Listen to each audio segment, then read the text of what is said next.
This is from The Athletic, AFC North 2024 preview for the Browns. Biggest question, can their defense improve in the red zone? Red zone defense was the NFL's worst, with opponents scoring touchdowns 71% of their trips into the red zone.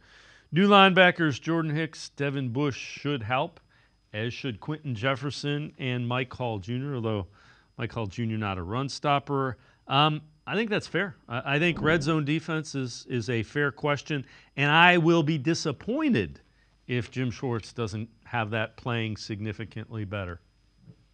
I agree. And I mean, he's talked about it, throughout the offseason is how do you continue to grow, how you continue to evolve, and that's improving on your weaknesses. And when you look at the Browns defense, obviously the big one is that glaring number in the red zone. We talked before that so many football games are won and lost between the 20s. Is can you stop the other team from scoring in the red zone? Can you hold them to 3 or possibly even 0 with a 4-down stop or a takeaway instead of letting them score touchdowns? And that number 71%, that's staggering, especially when you consider just how stifling this defense was between the 20s, that they were just not letting teams gain any yards. So obviously that does need to kind of be a point of emphasis. And you would think when you get into the red zone, that's where the defense is supposed to have the advantage because the numbers are the same, but the space is so compressed. And with the Browns, they have speed all over the place. They have such a great pass rush, guys that can fly to the football.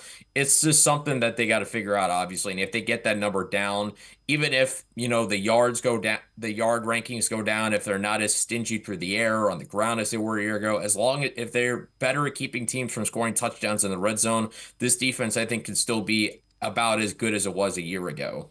Yeah, the other thing is year 2 in any system, you should see improvement. Year 2 in Jim Schwartz's defense, we should see some improvement. It might not be, well, they held teams to less yardage, but red zone defense would be an area that, if they are able to improve that significantly, that would be growth in year 2.